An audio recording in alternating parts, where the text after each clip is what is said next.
হাতে আক্রান্ত পুলিশ। অভিযোগ, তৃণমূল নেতার নিদানেই গ্রামে বসে সালিশি সভা। বিচারের নামে অভিযুক্তকে বেধড়ক মারধরের খবর পেয়ে ঘটনাস্থলে যায় পুলিশ। পুলিশ দেখেই আক্রমণ চালায় গ্রামবাসীরা। ভাঙচুর করা হয় পুলিশের গাড়ি। মালদার হরিশ্চন্দ্রপুরের সুলতাননগরে গ্রাম পঞ্চায়েতের ঘটনা।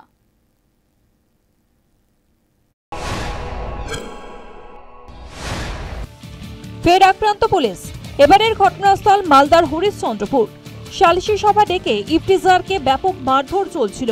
মালদার হরিশ্চন্দ্রপুর থানা সুলতাননগর গ্রাম পঞ্চায়েতের ডাটিউন গ্রামে সালিশি সভা বসিয়েছিল স্থানীয় তৃণমূল নেতা জিয়াউল হক। খবর পেয়ে ঘটনাস্থলে যায় পুলিশ। অভিযুক্ত যুবককে উদ্ধার করতে গিয়ে মারমুখী জনতার মুখে পড়ে পুলিশ। পুলিশের হস্তক্ষেপ পছন্দ হয়নি বিচার সভার মাতব্বরদের। পুলিশের গাড়ি ভাঙচুর করা হয়। বাঁশ, লাঠি, ইট, পাথর দিয়ে পুলিশের উপর ঝাঁপিয়ে পড়ে বিচার সভার মাতব্বরেরা। পরিস্থিতি আরো উত্তপ্ত হলে বাড়তি পুলিশ নিয়ে ঘটনাস্থলে আসেন হরিশ্চন্দ্রপুর থানার আইসি মনোজিৎ সরকার। রণক্ষেত্রে চেহারা নেয় মালদার হরিশ্চন্দ্রপুর থানার সুলতাননগর গ্রাম পঞ্চায়েতের ডাটিউন গ্রাম। জখম হয় 2 পুলিশ অফিসার সহ 5 পুলিশ কর্মী। হেনস্থার শিকার হন আইসি। জখম হয়েছেন বেশ কয়েকজন স্থানীয় বাসিন্দা। মাঠে গরু বাঁধতে গিয়েছিল এক তরুণী।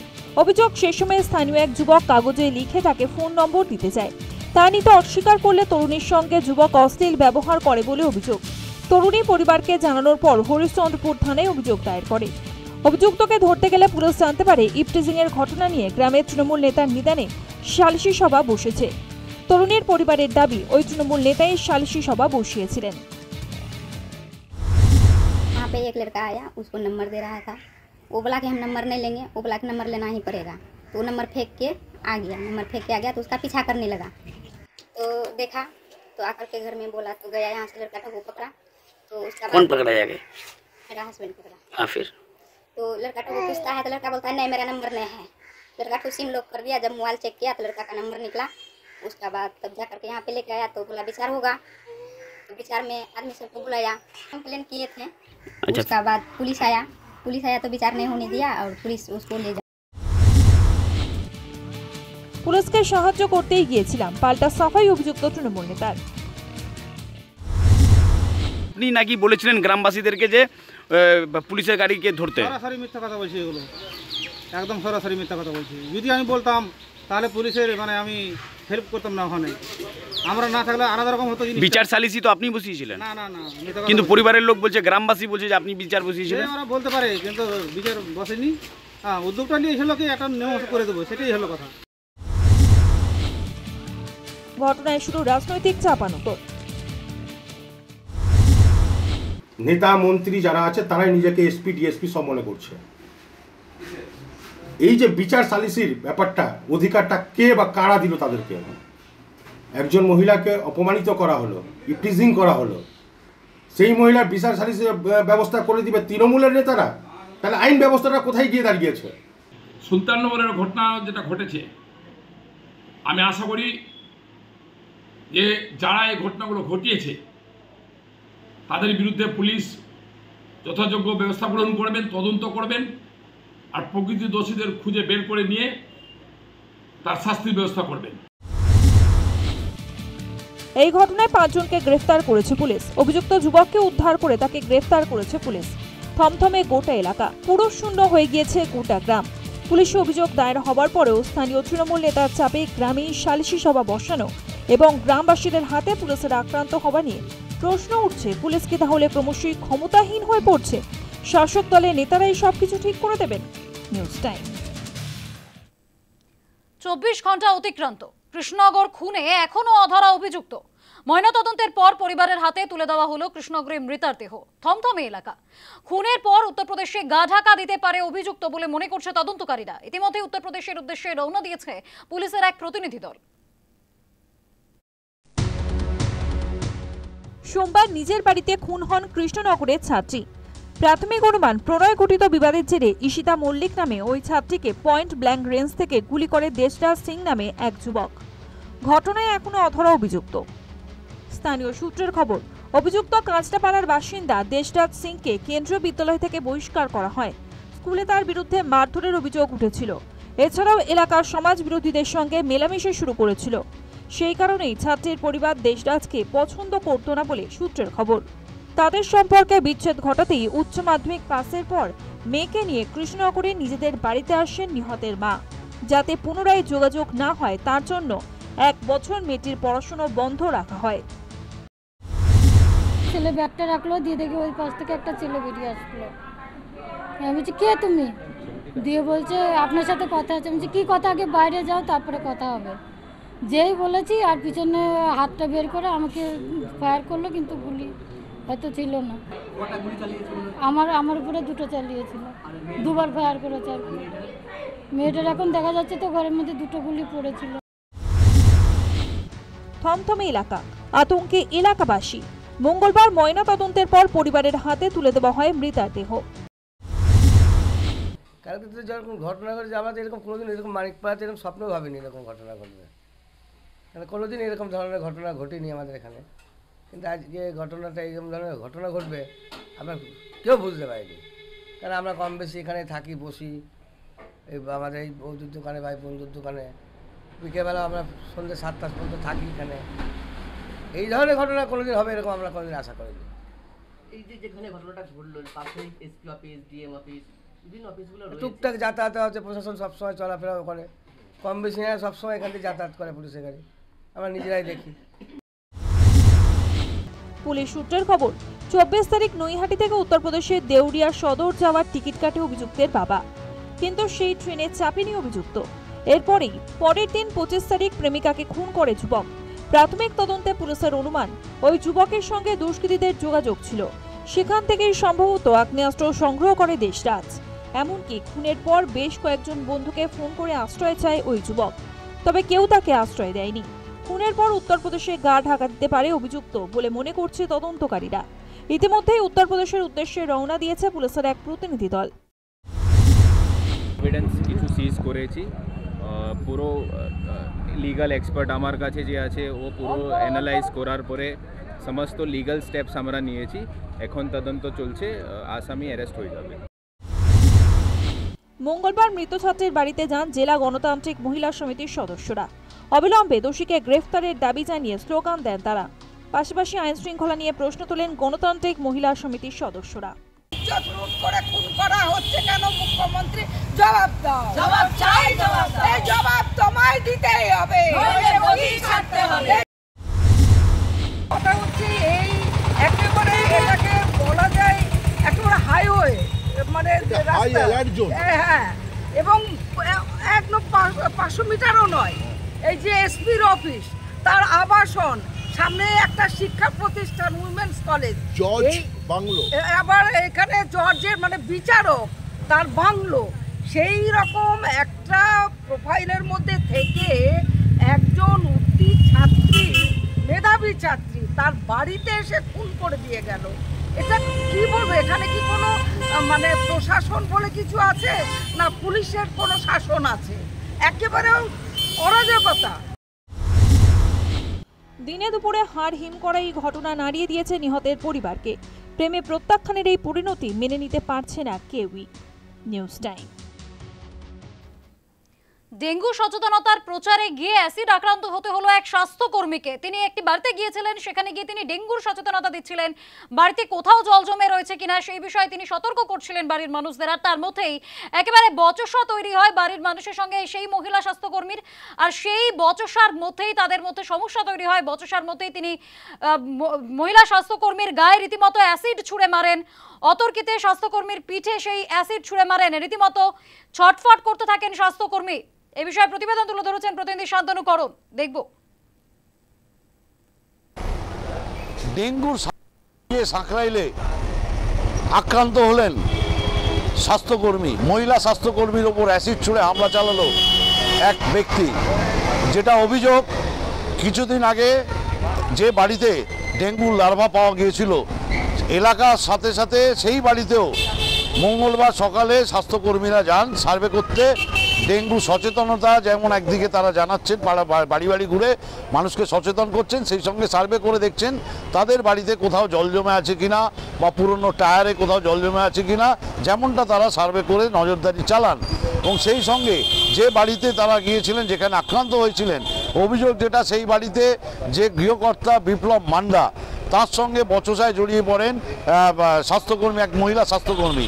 তার মুখ ঢাকা ছিল এবং এই বচসা চলতে চলতে তার বচসার কারণ হিসাবে যেটা জানা যাচ্ছে, যেহেতু তাদের বাড়িতে আগে লার্ভা পাওয়া গিয়েছিল, সেখানে আরও কোথাও কিছু নিখুঁতভাবে খুঁটিয়ে দেখার জন্যে তারা নজরদারি চালাচ্ছিলেন। একটা বোতল দেখতে পান, সেই বোতলে জল না অ্যাসিড না কি আছে, এই নিয়ে যখন জিজ্ঞাসাবাদ চলে, এই নিয়ে বিতর্ক শুরু হয় উভয়ের মধ্যে।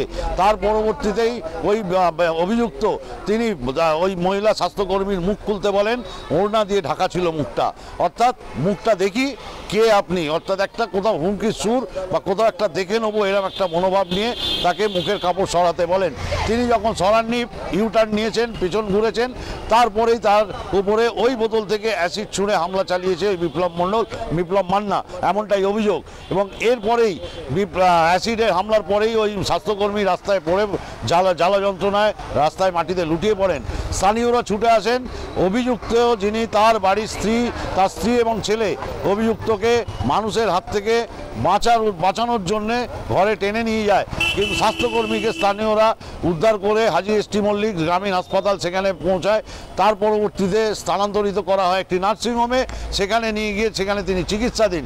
এবং এই ঘটনার খবর পেয়ে সাঁকরাইল থানার পুলিশ ঘটনাস্থলে পৌঁছয়, সেই গিয়ে অভিযুক্ত বিপ্লব মান্নাকে গ্রেপ্তার করে। এই ঘটনার পর সেখানকার বিধায়িকা তিনিও গিয়েছিলেন, যিনি স্বাস্থ্যকর্মী হাসপাতালে চিকিৎসাধীন, তার সঙ্গে দেখা করলেন। এবং তিনি শুধু নয়, গ্রামবাসীর প্রত্যেকেই এই ঘটনার নিন্দা জানাচ্ছেন এবং স্বাস্থ্যকর্মীরা তারা কিন্তু নিরাপত্তাহীনতায় ভুগছেন এই ঘটনার পর। কারণ তারা বাড়ি বাড়ি সার্ভে করতে যান, সামান্য কথা থেকে তাদের যে কোয়ারিজ, তাদের যে জিজ্ঞাসা, সেখান থেকে যদি মানুষের মধ্যে নানা তর্ক বিতর্ক সৃষ্টি হয় এবং তার রিয়াকশানে যদি তাদের আক্রান্ত হতে হয়, তাহলে সেটা খুবই নিন্দনীয় এবং আতঙ্কের। তাই তারা নিরাপত্তার দাবি জানাচ্ছেন প্রশাসনের কাছে। এই ঘটনার পর অভিযুক্তকে গ্রেপ্তার করে পুলিশ, আগামীকাল তাকে হাওড়া আদালতে তোলা হবে, এমনটাই পুলিশ সূত্রে জানানো হয়েছে। হাওড়া থেকে শান্তনু গরণ, নিউজ টাইম। একজন মহিলা স্বাস্থ্যকর্মী যিনি একটি বাড়িতে গিয়েছেন ডেঙ্গুর সতর্কতা প্রচার করতে, আর সেই প্রচারে গিয়ে তাকে বাকবিতণ্ডার সম্মুখীন হতে হলো। শুধু তাই নয়, তাকে অ্যাসিড আক্রান্ত হতে হলো। এই ঘটনা সত্যি উদ্বেগের ভয়াবহ একটি ঘটনা। আর এই ধরনের ঘটনা সচেতনতার বিঘ্নিত করতে পারে, এই কথা যেমন সত্যি, তেমনই স্বাস্থ্যকর্মীর মনোবল ভাঙতে পারে। একজন স্বাস্থ্যকর্মী তিনি কি বলছেন এই ঘটনায়, শুনবো। আজকের ওই ভিআরপি 3 জন ছিল, ওরা ওখানে গিয়ে লার্ভাটা চেক করতে করতে যখন বলেছে যে এখানে জল জমে আছে, তখন ওদের সঙ্গে একটু মৌখিকভাবে বচসা হয়েছে। হওয়ার পর ওর মুখে ওড়না দিয়ে বাঁধা ছিল, ওই ওড়নাটা বাঁধা ছিল। ওই যে ব্যক্তি বললেন কি, যে বাড়িতে যাওয়া হয়েছিল, যে ওড়নাটা খোলার জন্য, ও তখন বলেছে আমি ওড়না খুলবো না বলে মুখটা জাস্ট ঘুরিয়েছে। ঘোরার পরই ওনার হাতের বোতল থেকে নাকি মাথা দিয়ে একটা ঠেলে দিয়েছে, ওই অ্যাসিড ঠেলে দেওয়া হয়েছে। এখানে ডাক্তারখানায় নিয়ে এলেন, ডাক্তার হসপিটালে কি বলল? ডাক্তার কি ছিল? ওনারা ট্রিটমেন্ট করেছিল, অ্যাসিডই ছিল। হ্যাঁ বলুন। ওটা অ্যাসিডই ছিল, মানে ওটা কার্বলিক অ্যাসিড টাইপের ছিল, সাপ মারার জন্য, যেটা ধারে রেখে দেওয়া হয়। মাত্র 4 মাসে জীবনকৃষ্ণ সাহা এবং তার স্ত্রীর অ্যাকাউন্টে জমা পড়েছে 50 লক্ষ টাকা। এই টাকার উৎস কি? জীবনকৃষ্ণের উত্তরে খুশি নন ইডি তদন্তকারীরা। চলছে দফায় দফায় জিজ্ঞাসাবাদ। এসএসসি নিয়োগ দুর্নীতি মামলায় সুবীরেশ ভট্টাচার্যদের কণ্ঠস্বরের নমুনা সংগ্রহ করল সিবিআই। 30 আগস্ট পর্যন্ত ইডি হেফাজতেই থাকবেন বড়ুয়ার বিধায়ক জীবনকৃষ্ণ সাহা। সোমবার আদালত থেকে তাকে সিজিও কমপ্লেক্সে ইডি দফতরে নিয়ে আসা হয়।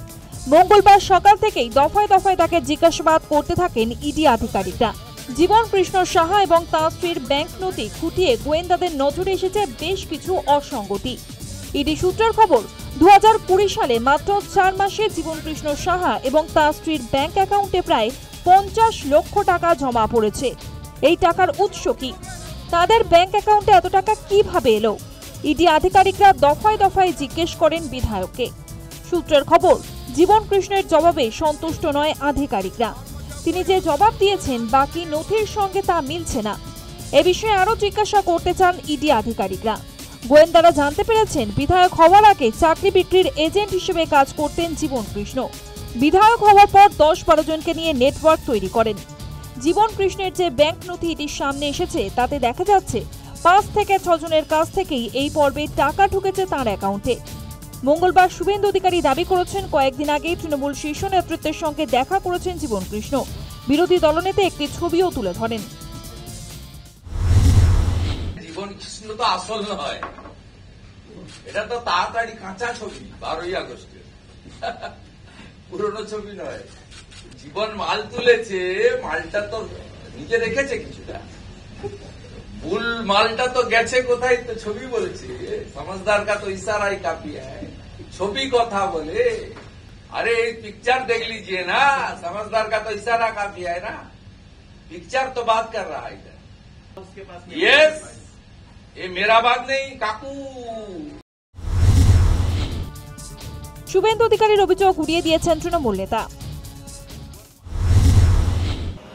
এতকাল ইডিকে দেখা গেল না, হঠাৎ প্রধানমন্ত্রী বলার পর ইডি জেগে উঠল এবং এমন কিছু আপাতত রটনা তৈরি হবে যেগুলো তৃণমূলকে একটু মানে কালিমালিপ্ত করার চেষ্টা হবে এজেন্সিকে ব্যবহার করে। এই টাইমিংটা নিয়ে আমরা বলছি, টাইমিং এবং পদ্ধতি, স্টাইল অফ ফাংশনিং, তাদের ইন্টেনশন, বেসিক ইন্টেনশন যে তাদের ব্যবহার করে তৃণমূলকে মেলাইন করা, সেই টাইমিংটা নিয়ে 100 বার প্রশ্ন তুলব, কিন্তু মামলার টেকনিক্যাল পার্টটা নিয়ে কোনো মন্তব্য করব না।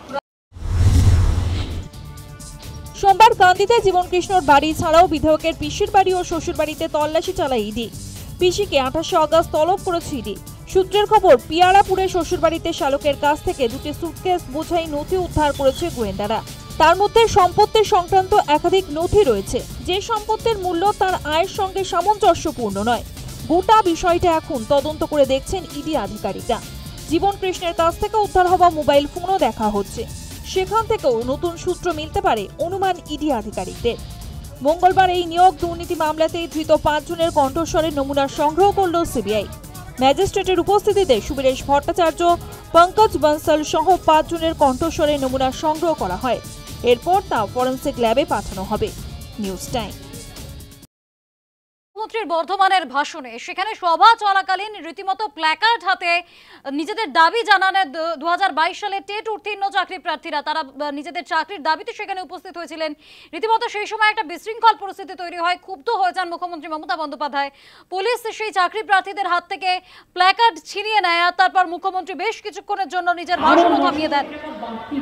মুখ্যমন্ত্রীর বর্ধমানের ভাষণ চলাকালীন নিয়োগের দাবিতে প্ল্যাকার্ড তুলে নিজেদের দাবি জানান 2022-এর টেট উত্তীর্ণ 15 থেকে 20 জন চাকরি প্রার্থী। প্ল্যাকার্ড কেড়ে নেয় পুলিশ। ক্ষুব্ধ মুখ্যমন্ত্রীর মাঝপথে কিছুক্ষণের জন্য তার ভাষণও থামিয়েছিলেন। একজন চাকরি প্রার্থী, তিনি কি বলছেন করতে চায়। 10 লক্ষ টাকার স্মার্ট কার্ড আছে। আমরা আর পারছি না, মাননীয় মুখ্যমন্ত্রীর কাছে বড় আশা করে এসেছিলাম, কিন্তু আমরা দেখা করতে পারিনি। এটা আমাদের দুর্ভাগ্য, আমাদেরকে আটকানো হয়েছে, আমরা যেতে পারিনি, এটা আমাদের দুর্ভাগ্য। আমরা সেই 22 সাল থেকে ঝুলে আছি, আমরা আর পারছি না। পরীক্ষা 2 মাস আগে আমার মা মারা গেছে, আজকে বড্ড বেদনা, হৃদয় নিয়ে আবার বাড়ি ফিরতে হচ্ছে। প্ল্যাকার্ড কেড়ে নেয় পুলিশ। ক্ষুব্ধ হয়ে পড়েন মুখ্যমন্ত্রী, মাঝপথেই কিছুক্ষণের জন্য নিজের ভাষণ থামিয়ে দেন। সেই বিশৃঙ্খল পরিস্থিতির পরে মুখ্যমন্ত্রী কি বলেছেন শুনবো। কি হচ্ছে কি সাংবাদিক বন্ধুরা, মিটিংটা করতে দেবেন তো প্লিজ। আপনাদের সামনে দাঁড় করানো হয়েছে এই কারণে যে মিটিংটা ডিস্টার্ব করবেন না, আপনারা আপনাদের কাজ করে যান। এটা কি হচ্ছে, মিটিংটা ব্যাহত হচ্ছে। প্লিজ, আপনার যদি কাউকে তুলতে হয় পরে তুলবেন, পরে তুলবেন। ছবিগুলো পরে তুলতে পারেন তো, আগেও তো এসেছিলেন আপনারা, আগে তুলতে পারতেন। প্লিজ দয়া করে আমাকে মিটিংটা চালাতে দিন, তা নাহলে কিন্তু আমি এবার ফিড দিয়ে দেবো মিটিংয়ের।